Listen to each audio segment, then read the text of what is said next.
We often think of war in Colombia as senseless chaos, a pile-up of irrational hatreds, an inevitable tragedy. But what if it wasn't? What if much of the violence that shaped the second half of the 20th century was not an accident, but the result of a very specific political decision? A decision made far from Colombia. This is not the full story of the country. It's a slice of it, a precise period between 1958 and 1974. 16 years in which Colombia believed it had found the solution to its war, and, without knowing it, planted many of the conflicts that would come later. Aló, aló, fuerzas revolucionarias izquierdistas de Colombia. La revolución acaba de triunfar en Cali y en Medellín. The assassination of Jorge Eliezer Gaitan does not begin La Violencia. It concentrates it. For more than 10 years, Colombia lives through a war with no clear front lines. Liberals against conservatives, not over ideology, but over local power, land, and inherited vendettas.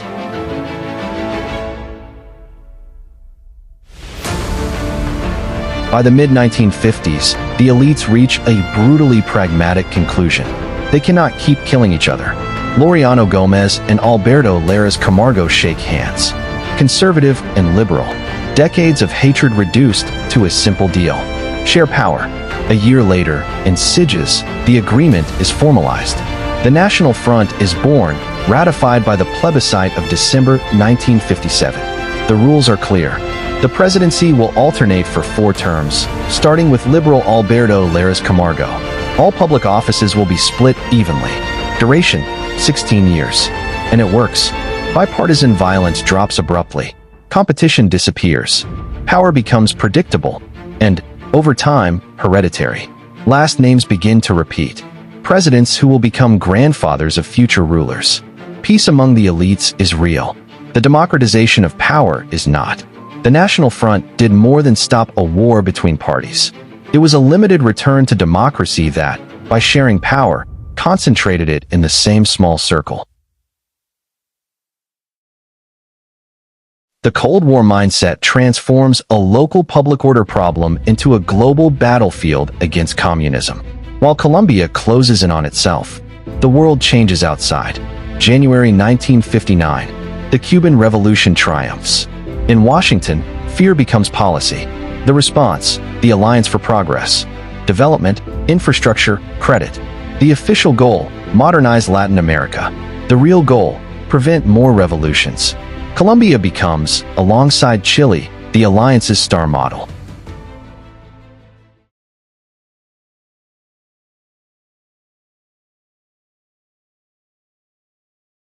Former liberals who never laid down their weapons.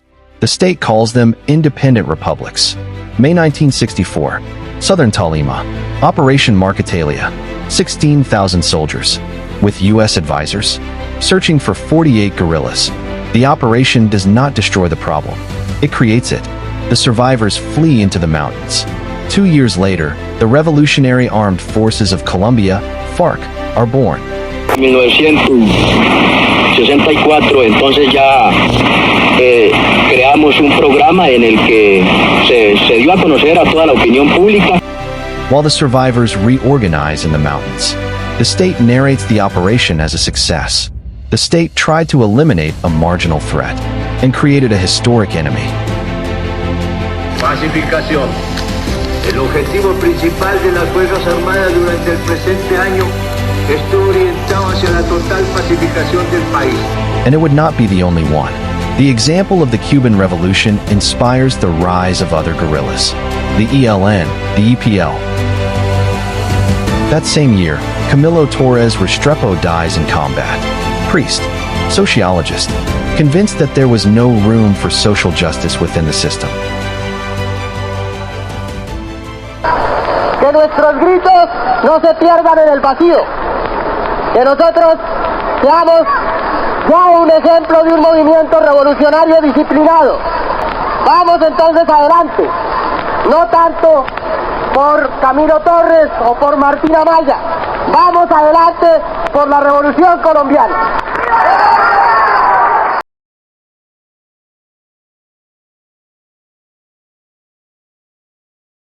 The Colombian countryside barely changes. Land remains concentrated. Peasants remain landless. The state attempts reform and creates the Colombian Institute for Agrarian Reform, INCORA. It distributes credit. But the law emphasizes relocating peasants to public lands, not expropriating large estates. Under President Carlos Lleras Restrepo, the process accelerates. Of all the National Front leaders, he is the most committed to reform. His motivation is not only social. He wants to control rural unemployment to undermine the populism of Rojas Pinilla. He sponsors the creation of ANUC, the first major national peasant organization. Yet by the end of his term, the pattern of land ownership is virtually unchanged. While Gabriel Garcia Marquez writes about towns condemned to 100 years of solitude, the Colombian countryside confirms the prophecy. The Latin American boom takes the region's literature to the world. Colombia is read abroad, while bleeding at home.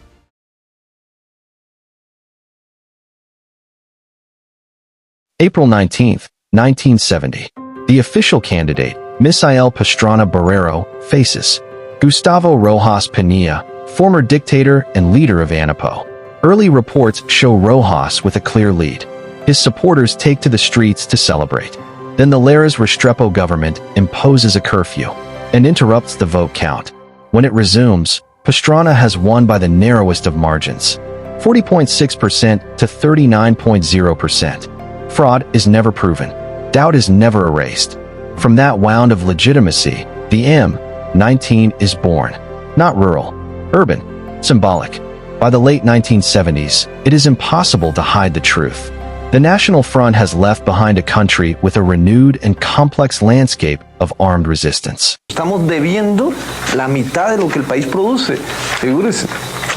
Nosotros creemos que ese déficit fiscal es producto de esa política de que los ricos no le pagan al Estado los impuestos que deben pagar. Los únicos que están pagando impuestos en este país son los pobres de siempre, pequeños, medianos, industriales, ¿cierto? La clase media colombiana y los obreros y empleados, ¿cierto?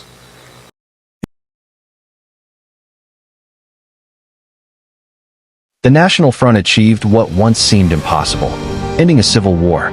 It was a unique political experiment, but by closing the political system and leaving intact the structures of social and agrarian exclusion, it created the conditions for other wars, longer and more complex.